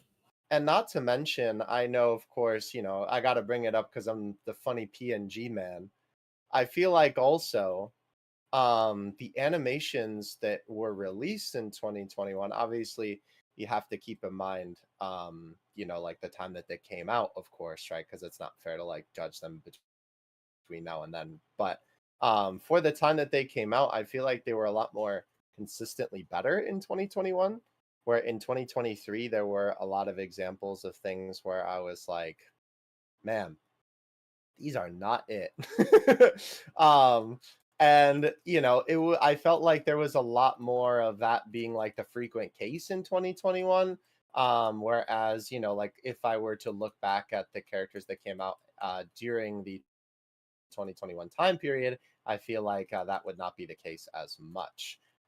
So I think in that regard, that is definitely something to take into consideration rather, excuse me, from my perspective as well. Because that's also something that obviously, I mean, like we said on the podcast before, the two things that you're summoning for when you're pulling for a unit are the animations and the kit. And so if half of the reason why you're summoning for the unit is not good, then I would say that definitely puts a damper on it. And not to mention with some of those animations already themselves being a case of they came with a unit where the kit also really wasn't that great, then I feel like that's pretty telling of the year itself. So with that being said, I definitely think that I would put 2021 over 2023. That's not to say that 2023 didn't have highlights and obviously didn't have good moments. But I think that definitely the 2021 year would be what I would prefer. And not to mention, even with the anniversary specifically, because obviously that's a big celebration. I would say that I personally, I know we got Ningen here who's a certified Tournament of Power hater, but I personally really like the Tournament of Power. It has a very soft spot in my heart. I really, really like the arc. I think it's a ton of fun. And obviously for like the main cast specifically, right? There's a lot of great character moments for, like obviously Goku, Vegeta, and especially, right, Android 17 got a ton of love in the Tournament of Power. And honestly, from the Tournament of Power, kind of ended up becoming one of my favorite characters.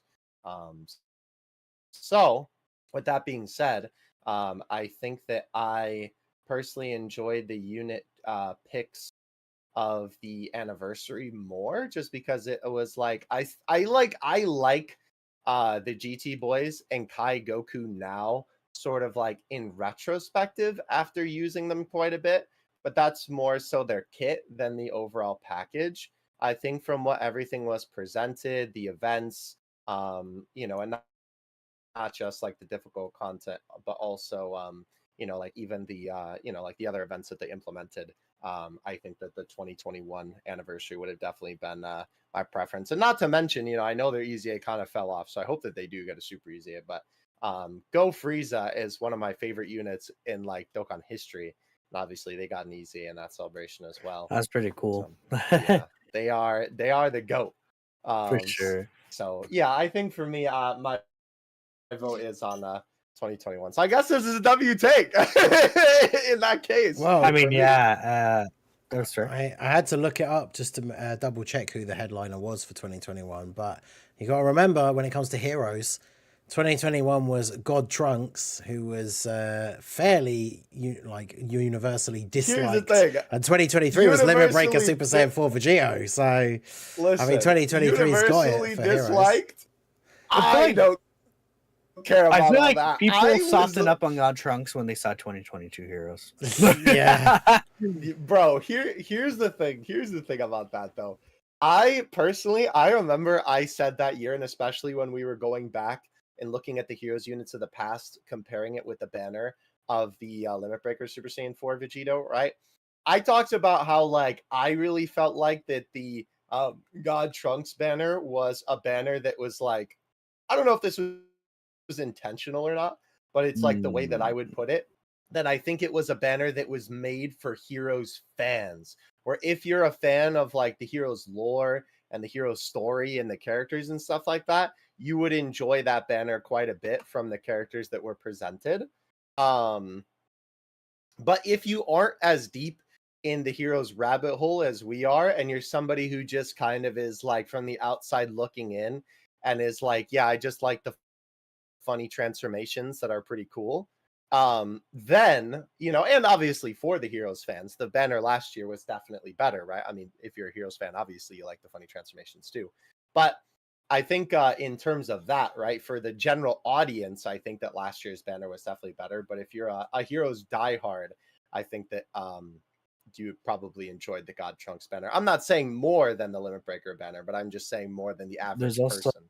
So same day God Goku versus Broly, right? In 2021 was Broly, 2023 was God that's Goku. true. That is I true. I personally would put like God Goku God over Goku. Broly every day. Sorry, Sora, but Look, it's just, and Broly was cool, but I think that like I don't know, like God Goku has an intro. I don't know, intros are rock. 2020, Well, yeah. you know, Plus, he yeah, had the 2023 characters have intros. You know, they just look cooler sometimes. yeah. You know? Plus, I mean, God Goku, they gave us the "I will not let you destroy my world" active skill thing, which people true. wanted for That ages. is But true. I mean, I am a big Int Broly fan as well.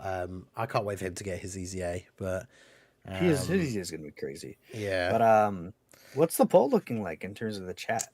So we've got it's W Take is definitely winning. I can end the poll here now, but we got it's YouTube's gonna round it up differently, so let me see. Yeah, 67% W, 32% L. So pretty much leaning There we towards go. it's like 2/3 W. So a lot of people in the chat preferring the 2021 to the 2023 as well.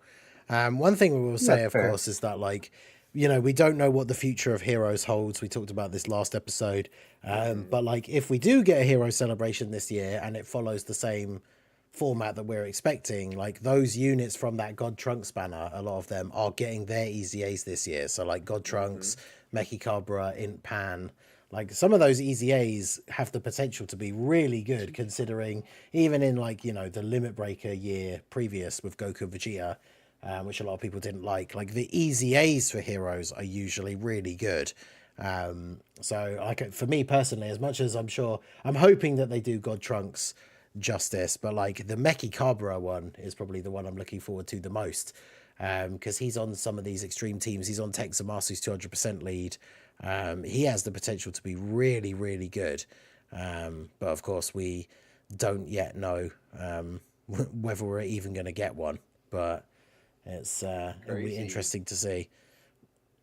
The crazy part about that too is that we probably this year we won't even know until like pretty deep into November, because in years past the reason why we knew so early was because of the Heroes anniversary stream. Yeah, and they that get will no teased, don't longer they? be On happening. that. Yeah, and that Yep, probably they won't. always Yeah, get that won't teased be on a that. thing. And that's a month ahead usually when that like happens. So we won't even know if they're going to do it unless they decide to make an announcement around that time. But I will say, in regards to this take, the last thing I'll say too is that I do feel like I remember seeing, because obviously, you know, we're around the community quite a bit. I do remember seeing a lot more distaste for 2023 Dokkan around the community than I did in 2021. I feel like I remember people being a lot more vocal about like, man, this year sucks. I think especially by the later half of the year, again, Yeah. started getting characters that were kind of weird, but a lot of these characters ended up aging pretty decently post 9th anniversary, which is a big jump, right? Which I think, you know, maybe in the time of it being released, I get it, but in terms of aging, a lot of these characters, like, you know, the in androids are still pretty decent, right? You know, with that new Universe 7 kind of team, Gohan and Piccolo, you know, you could get uses out of them. People are still getting uses out of Super Trunks, right? Some of these characters that I feel like, you know, a lot of people were very much disliking, even some of them, including myself, have actually phased well into. I have to say, I am characters. still a card carrying Tech Trunks hater. I Oh yeah, I did the hate that guy. I haven't even awakened him yet. we had the He's Android sitting there Cell SSR. Saga. Android Cell Saga easier. Extreme Super Battle Road came out on Global the other day, and I had a few attempts. I wasn't using Trunks as the leader, that but one. I was using him on the team, and I had a few attempts, and he sold a couple of times in a row. So I took him off the team and then won. Because like we talked about this when he came out, so I'm not going to harp on it for ages as a tangent here, but like that should be his stage, right? It's like you have to build him on a team where he has multiple Android/Cell Saga allies, but then he still only has a chance to guard. So I think the second fight in that stage is against Jiro in 19, and Jiro is int. So if Super Trunks doesn't guard, even after a double super, he's taking like 300k normals, and so then you just die. Guy right there. And it's like, this is supposed to be his stage, right? It's his team, and he only gets a chance to guard when you have to build like half your team with specific units to get that part of his passive, and then it's only a chance to guard, which I think out of a lot of the units released in that have conditions in their kit, I feel like his is the most like egregious. It's if you're gonna have to have 3 other characters on the team of a specific category, then their guard should be guaranteed. But you know, we've talked about that before. But man, I like how we all said egregious. I know. See, that's how egregious it is. It's universally agreed. Vocabulary, but yeah, I think we said this when he came. I think we said this when he came out. But he should have had a chance to guard, and then if you have the 3 Android/Cell Saga allies, then he just has guard. Because when Super Trunks comes out, Super Trunks is really good. So he's just a very disappointingly designed unit. But yeah, some of these other units, I will agree, have aged quite well. Even, you know, and again, we'll get some more heroes love in there. I have to keep singing the praises of another Rosé that I feel is underrated, who's also physical, but Super Saiyan 3 Rosé, like, got so buffed by the anniversary content. Like, it's just so good. I can't wait for that stuff to drop on Global, so I can use him in a bunch of those events. Because, like, he came out at the end of 2023, and he was okay. Like, he was good. He obviously wasn't as good as Limit Breaker Vegito. But it's like he dropped and we saw his kit, and it's like when he's in his base form, he can get an extra super if you're fighting a Goku. And then when he transforms, you can get an extra super if you're fighting a Super Saiyan Blue enemy. And we're all just like, why does he have this? Like, you can't do this in any of the stages. And then all the anniversary content came out, and like half of those stages you're fighting a Goku or a Super Saiyan Blue at some point during that event. So yeah, he's very underrated in terms of how well he sort of traversed into the next meta, which is unusual for heroes, because usually the anniversary content comes out and makes like the heroes team specifically, or at least most of the units in general, you know, they get power crept. But Rosé actually is very good in a lot of the anniversary content, which is very cool. So I agree. Yeah, funny enough, I got a lot of use out of him, like, because I obviously tried him out a lot, but I was running him with the I always forget the name of that stupid event, but funny enough, it's the one with Blue Goku on the thing. It was like the countdown event for the anniversary. Do you know what I'm talking about, Minato? The event where it's like this, you get the Spirit Bomb with Goku. What I think called? so. I forgot what it's called though. It's like the returning player campaign, something like that. Yeah. Either way, it was like the Blue Goku event that came out when the anniversary, like you know, when the countdown was happening. Oh! I know what you mean. Yeah, you're right.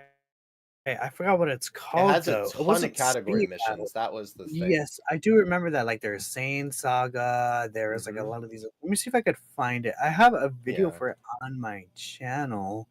Yeah. Let me know if you can find the name. But that event, I remember I was struggling with the Super Saiyan 3 team because we didn't have all these cracked Super Saiyan 3 units that we have now. And I was like, wait a minute, Rosé. And I ran Rosé, and that boy cleaned house, bro. He cooked so hard on that event. Dokkan Ultimate Excite Battle. Yep, that was it. Yeah. Yeah, I remember I used him on that too recently. I know, right? And then they definitely cooked with him for sure. I just thought that, I don't know why I hadn't thought to do that yet, but that gives me my a perfect idea for one of my videos for tomorrow, is trying out our boy Super Saiyan 3 Rosé with Kid Buu on the team, physical Kid Buu, to juice him up. So that's going to be, because obviously I really like, because you run him on that Zamasu team, right? Because he gets the 200% leader skill from Tech LR Zamasu.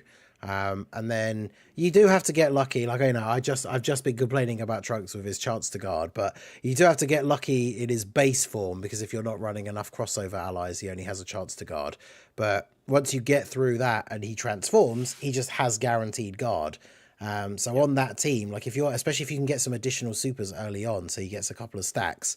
Like once he's transformed into full power Rose, I got to see that rotation with Kid Buu in slot 3. That's going to be very interesting, especially as I say when we get to the anniversary content and the dude's doing like 3 supers every turn. Like that's going to be very interesting to see. So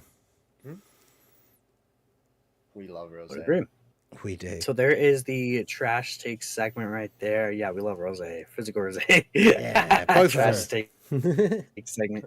Well, but jokes aside, one physical Rose. one physical Rose, the one with the long hair. Anyways, continuing on. What's it called? Is pretty much all there is for the Trash Takes podcast. Or not Trash Takes podcast. Trash Takes podcast. No, I mean, it's the Trash Take. That could definitely be a podcast run by somebody in our community. Yeah. Like maybe one day, if we plan it ahead, if there's going to be a quiet week or something, or maybe we could do it for like, it probably shouldn't be the main theme of like our first anniversary episode, but maybe one episode we should do a proper trash take special. Episode. Yeah, and just have like, that would be good. You know, I guess there probably won't be a week where nothing comes out, but yeah, we could have quite a few takes in one show potentially. Oh, bro, those weeks we were waiting for Dilemma, when we were waiting for LR Dilemma, nothing came out, bro. I promise you there was no. I remember that. But Dokkan's luckily not like that anymore. Yeah. But yeah, so we'll switch right over, and then Ningen will be reading out all the super chat and donations that came through during the stream, and we'll be answering your questions there. Yeah. So there's only a few for today. So shout out to you guys who did contribute to help support the podcast. We had Cheese became a channel member, so shout out to you. We have Elfcon, who was of course the provider of our trash take for this week. He said, "I will take my W." Because yeah, like we said, overall 67%. So 2/3 of you guys voted for the W take. I forgot to mention it during that segment, but we always do. I always do like to get it in here. If you guys are watching back the VOD or listening to the episode on Spotify, if you can, do try and come out to the episode live. You get to take part in the poll and let us know straight away as it's happening and as we are discussing it, whether you guys think the take for that week is a W or an L take. So shout out to Elfcon. And then we have a $5 super chat from JC Gamer. He says, Dokkan needs to slim down the SSR pool because it's getting annoyingly difficult to get the newer banner units that are more meta relevant. I mean, yeah, there's nothing worse than getting your like guaranteed SSR for a multi, and it's like that AGL Super Saiyan Goku from like the first year of the game or something, right? So many of these SSRs in the general pool are just old and terrible. So what do you guys think is an interesting thing they could do for the general pool here? I'm not sure really. So okay, so they're saying like, are they suggesting to reduce the actual like pool of units that are like there basically? Yeah, if I had to guess, I would assume it's I think getting rid of a lot of the older SSRs, right, from the general pool, because like, you know, you end up pulling them as your guaranteed SSR or something, and most of them even now, right, like they've already got easy A's and are now already still just not useful for anything, right? I mean, I see the point where they can move it into like a general banner, but I don't think that they're ever going to do that, unfortunately. There is It'd be problem nice too. Like, then how do you get the old units if they're not in the general pool? That would be a whole nother system. They would need to make like a new banner format, and then put those characters in like another banner format, I guess. Give us like I don't know, like a yellow. Do we have a Yellowstone? I don't think we have a Yellowstone. Like a free Yellowstone where you could like get units from that or something. Because the thing would be though that even if they put those characters, like on another banner, no one's gonna summon on that banner, you know. And then if you're a new player, you'll just never get some of those characters. And then when they get an easy A, you'll just never pull them. So I feel like they would have to have some better system to tackle that. I feel like.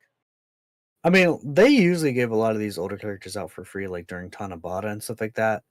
Oh, with Um, tickets, that's true. They would have them in the ticket banners for sure. That's a good point. yeah. So Yeah, it's interesting to because I know I've seen a lot of people say like add them into like the friend summons and stuff like that, but I feel like that's the thing that just has died off as well now. Like I don't know, I can't even remember the last time I did a summon on the friend summon banner. Apart from I guess for global when we get that special anniversary version, right, where you can get all the Kais and everything. Because they stopped doing friend summon LRs. And then we get so many random ticket banners and stuff like that. You end up with tons of R's that you can use for like training fodder. So yeah, like the friend banners kind of become completely obsolete at this point as well.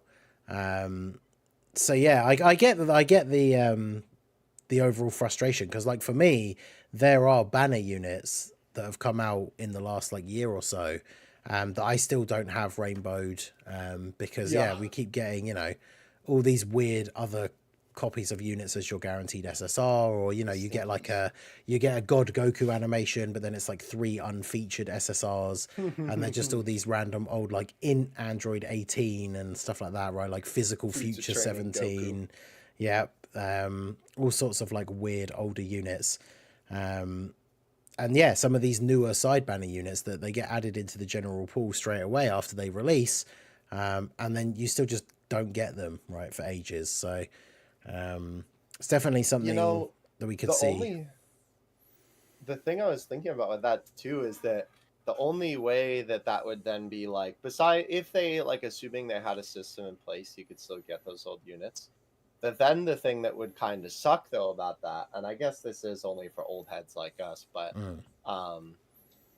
for these yellow coin LR banners, and I realize this is a very specific case, but for these yellow coin LR banners, I don't know about you guys, but every time I get SSRs, I'm like, all right, give me something I got rainbow, baby.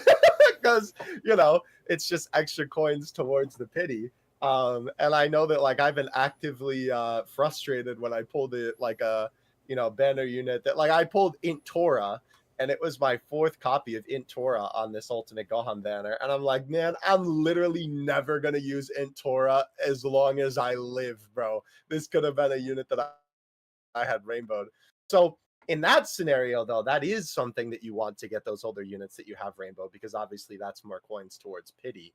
So I don't know. I guess they would just have to pick and choose and make the system, because it is a very good idea. And I do agree, because it's like, when you're summoning on Dokkan Fest, like you said, I'd much rather be pulling like the Fizz 21 or now like the Tech Buu or the new Gotenks or something like that. But again, we're getting all these old units instead. So yeah, like I said, my Int Tora isn't even rainbowed, and he came out like last year or something like that. And it's like if they take some of those Marta? older units out of the pool, it's like you were saying, like how do you get those units anymore? I feel like it's not as big of an issue. I mean, for collection purposes, I mean, if you're newer, you might want to get some of these older units. But for a lot of people, it's like those older units, like I said, some of them, they have their EZAs already. Some of them, their EZAs are already a few years old. And so they're already at the point, again, even post EZA, where they're just unusable. So for most people, it's like if they became impossible to get from most summons, like I feel like most people probably wouldn't be that bothered, right? Because they're not super usable anymore. Like those like AGL Goku Int 18, like those kind of units that you see pop up every now and then. And then of course, they could still be in some banners, like when we get the free weekend summons and all that kind of thing. But having them in like, having them be in like the big anniversary tickets or whatever. Yeah, but then it's like, having them be in the banners, like for example for global, as we've said, big upcoming thing that everyone's focusing on, the anniversary, and then you're gonna end up pulling a bunch. If you're going all in and you've been saving for the anniversary all this time, you're probably going to end up pulling quite a few of these random old SSRs that you just don't want, like along the way. And as Theo said, like those can be turned into red coins if you don't need those units, but I suppose that's even worse if you are a newer player and you're pulling some of these super old SSRs. You don't have them rainbowed, but they're just not useful for anything. So it's a little bit unfortunate for sure. True. But it's certainly something they could do. I mean, if they were, they should definitely figure out a system. If they were gone for like the bigger ticket banner, like the important big banners, I think that would be kind of cool. But who knows if they would actually. What does that do? I guess we didn't see. One day maybe they'll do it eventually, but who knows? I hope so. Would that be Yeah, it for nice. the? I didn't We see have any a others. $2 super chat from Wesley as well, so I appreciate you. But yeah, that is it for today. All right. Well, that'd be it for the Slot One Super Podcast today. We appreciate everyone for stopping by here. We will be live again next week, episode 40. I mean, it could be a pretty big episode, not because it's episode 40, which is I think a pretty good number, but we could potentially have the biggest news of a global first Tanabata, which would be crazy. Or, at least the next Dokkan Fest will know what they're going to be on both versions. Exactly. And I think, because I don't think they'd ever release, have they ever done both at the same time where they have a world tournament start and a new Dokkan Fest comes out at the same time? I don't think they have, right? Sometimes they do it where it's let's say Thursday the Dokkan Fest comes out, then Friday the world tournament starts. Yeah, that happens sometimes. Because obviously next Friday for episode 40 is the 31st. And last year, that's when the Dokkan Fest came out, which was the STR androids. They came out on the 31st of May. So by next week's episode, we should know and potentially even have whatever the next unit that's coming out on Global is. So yeah, obviously stay tuned for that. And we'll be JP talking too. all about it. Yeah. So we'll see. Anyways, that is all from me, Dokkan Assets, and the Mass Ningen. We'll catch you all for next week's episode, and you all have a great rest of your day. Have a good one. See ya.